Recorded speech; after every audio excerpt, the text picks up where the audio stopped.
Hello, ladies and gentlemen. I am Marcus Taran, and you've just tuned into History with Marcus.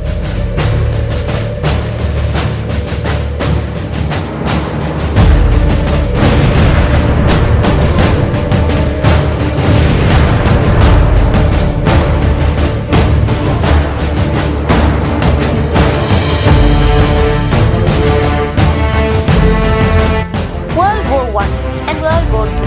We all know about those two world wars. One started off with an incident in Sarajevo, the other with an Austrian. But do we know about World War Zero? I highly doubt it. Because today we are going to be talking about the World War that happened before the World Wars. World War Zero, as it's called it, the World War that started the American Revolution, the World War that made the French Revolution, the World War that started the Napoleonic Wars. Have you heard of this? I highly doubt it. Today we are going to be talking about the 7 Years' War, also known as the French-Indian War, but better known as, or as I'd like to call it, World War Zero. So let's get started. Now, World War Zero started off with a different war. It started off with the War of Austrian Succession. The War of Austrian Succession happened when the King of Austria, Charles, died. Now, Charles basically told everybody, guys, make sure my daughter Maria Theresa can take the throne. So he got everybody to sign a treaty saying, I won't mind if Maria Theresa takes the throne. Now, quick question alert. You might be like, wait a minute. Soon, Russia would have lots of female queens, correct? Like Catherine the Great. But why was it such taboo in Austria to have a female queen? It's not like everybody got mad at Russia for having a female queen. You see, Russia had specific rules, you could say, that allowed females to take the throne. For example, Catherine the Great took the throne after doing a coup against her husband. Now, people who take over in coups, Russia really likes them, and it's not considered taboo. But in Austria, they had specific rules for it. So that's why it was such taboo in Austria to have a female leader. And that is why Charles got everybody to sign the treaty saying, I won't mind. But turns out there was a problem. European leaders don't always keep their word. And the moment Charles died and Maria Theresa took the throne, the European powers broke the treaty and saw a chance. They were like, guys, the Queen of Austria is technically illegal. I mean, how can a queen be in charge of Austria? They all began to carve up and the vultures began to swarm over Austria. Now, Maria Theresa had many European powers, several to be in fact, all trying to use her accession to the throne as a chance to get more land for their empires. And it wasn't looking great for Maria Theresa. Now, Maria Theresa was faced by one man, Frederick the Great of Prussia. Prussia would soon become Germany, just so you know. Prussia would begin the Silesian Wars, also the War of Austrian Succession. You see, Frederick had one plan. He wanted Silesia. Silesia was in those times a part of Austria. I'll show it on the map right now. Now, Frederick wanted that. So he would get into a war for it and quickly capture it. Now, let's look at the alliances during the time in Europe. During the time, these were the alliances. France and Prussia were allies, and Britain and Austria were allies. France and Austria hated each other, absolutely hated. Now, in this tension, after Prussia and Austria signed a peace treaty where Prussia got to keep Silesia, Maria Theresa had one goal, and one goal alone: recapture Silesia. Now let's talk about diplomacy. The diplomatic revolution. The diplomatic revolution was a series of revolutions which changed the diplomatic map of Europe. In which, remember, let's look back at the old alliance map. France, Prussia, Britain, Austria, correct? Wrong. Because in the diplomatic revolution, France and Austria, remember the enemies, They allied. Shocking. Then Britain and Prussia also allied. But you might be asking, like, why did Britain and Prussia ally? Well, you see, Britain had their own goals. Hanover, the king of Britain, George II, his son was actually in charge of Hanover, which is a place in Germany. Now, he did not want Hanover to be taken and did not want the French to go into a huge war. You see, tensions between the British and French were rising. Back in the Americas, war was already there. You see, during this time, it was common for the French and British to fight in North America, but not actually get into the war with their respective European powers. You see, already there had been a young general, I'm not sure if you heard of him, his name was George Washington, He was in the Ohio River and he had accidentally surrendered to the French. Now, it was an accident because he did not speak the language which the surrender treaty was in. George had to retreat back to the Ohio River. George Washington would soon fight in the French Indian War and soon in the American Revolution and become America's first president. Now, let's continue back on to Europe. Because of all this, tensions between the British and French were rising, and the British wanted to distract the French, so they allied up with Prussia as a distraction. Frederick the Great was very happy, but he saw war was on the horizon because France and Austria would also ally with Russia. Prussia would also say that Russia was the only person who could defeat Prussia and get away scot-free. That was why Frederick feared Russia. And now war was on the horizon, and war would be served hot.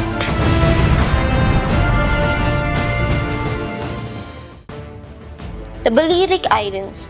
It's the set of islands off the coast of Spain that would trigger higher tensions. With the British disrupting French commerce, the French went over to this island and invaded it and captured it. Now, this would heighten tensions in the already pretentious zone. Meanwhile, Frederick, seeing war was on the horizon, by invading Saxony.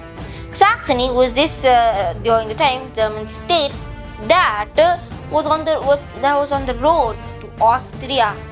Now, here was Frederick's plan to take Austria. Here was his very simple plan. Go through Saxony, invade Bohemia, capture Prague, then go to Vienna, capture Vienna, and Austria. Very simple plan. Now, but would the plan work? You see, Frederick had something happen to him that he did not expect. The Saxons fought to the end. The Saxons would not surrender. The Saxons, any more time the Prussian soldiers would spend fighting the Saxons who were already going to lose, it was another time for the Austrians to keep marching. The more time the Prussians spent fighting the already weak Saxons, the Austrians came closer. The huge Austrian army was already in Silesia. And don't worry, but Frederick kept some armies in Silesia and East Prussia to make sure no invasion would come. But it was too late. Because finally, when the Saxons surrendered, the Austrians stormed in and captured southern Silesia. Maria Theresa was having a plan coming, and it was splendidly coming. Because the Russians were marching towards East Prussia. And because of this, the alliance war was triggered. But unlike other wars which would just stay European, this would be called World War Z for a reason. Because this would involve the entire globe.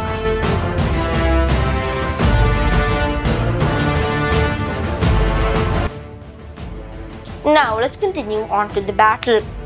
With Prussia beginning to lose, the British also had to begin fighting the French, which immediately began coming. And now let's look at the other theaters of this world war.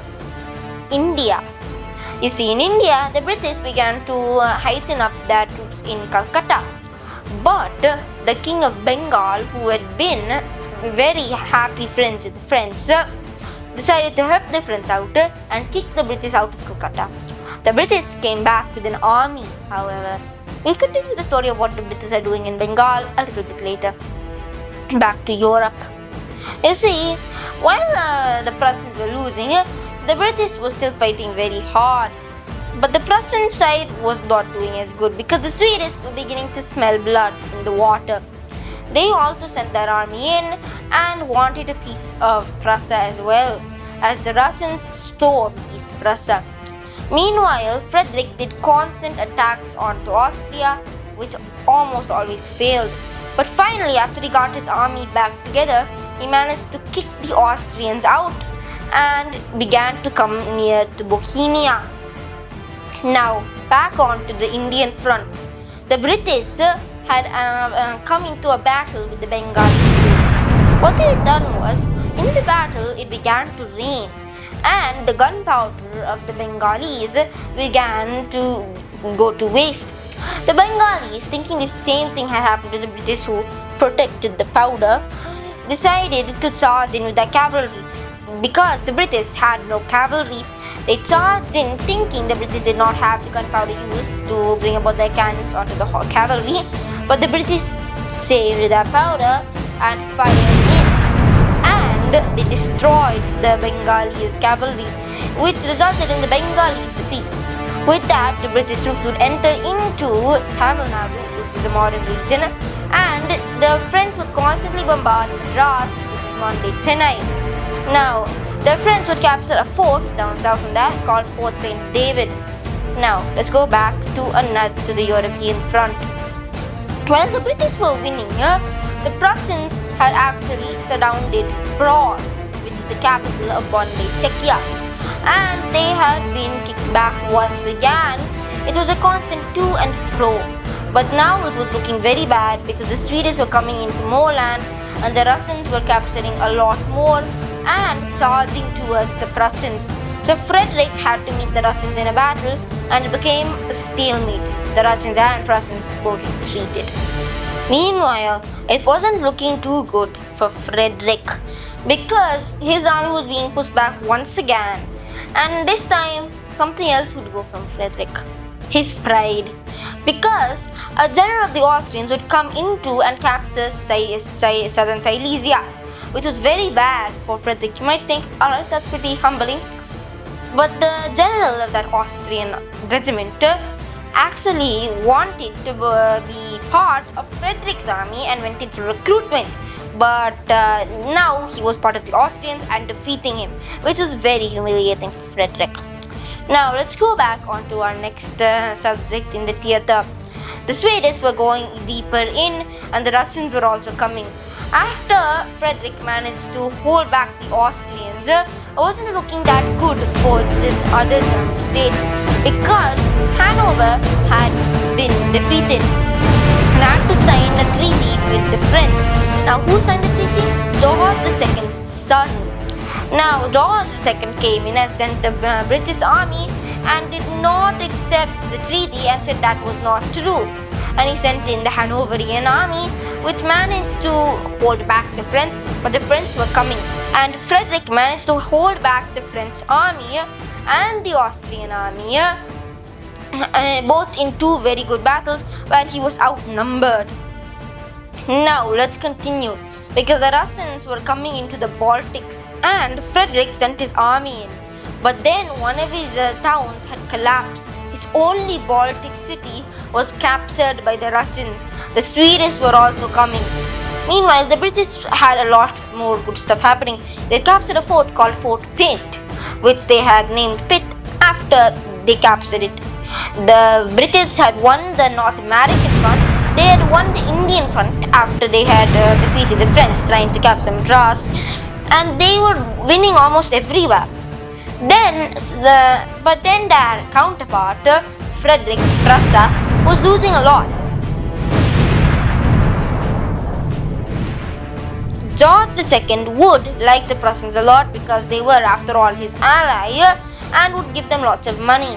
But when he died and his grandson George III took over, he did not like the Prussians as much because he thought the British had won on the Indian, the North American and the European front. If their ally could not pull the weight, that was not their fault. and they would cut the money they were giving to the Prussians. The Prussians were in a dire stance, but they managed to kick back the Austrian army. The Russians were coming. Everything looked down for Frederick until the Queen of Russia would die, and the new king of Russia, Peter, would take the throne. Now Peter was a Prussian fanboy and really liked the Prussians. So he immediately went over to Frederick and decided to sign peace terms. Frederick said okay and gave Russia East Prussia. But surprisingly, that shocked all of Europe. Peter didn't want East Prussia. Peter just wanted the Medal of Honor from the Prussians. That's all he wanted. Obviously, Frederick signed it, and Peter sent sent all the Russian army who was supposed to fight the Prussians and gave that to the Prussians. He made the people who were supposed to fight the Prussians part of the Prussian army. So Frederick managed to hold back the Austrians because of this huge army now. But guess what? Peter's wife, who I mentioned earlier, cue the flashback, female queens, correct? Like Catherine the Great. Now Catherine, who was Peter's wife, did not like that Peter was so willingly giving the Russian army to Frederick when they were going to win. So Catherine organized a coup and took over Russia and called back all the Russian soldiers. But Frederick needed to take back Silesia. So, according to legend, he bribed a Russian general to stay with him for a little bit longer, and they kicked back the Austrians. Now, this war had been draining for the French and Austrians. Their money was gone. It wasn't looking too great for them. So finally, they signed 2 treaties that ended the World War Z, or the 7 Years' War, or the French-Indian War. Now, this basically asserted British and Prussian dominance. Silesia was Prussian, and the French would lose their dominance in North America.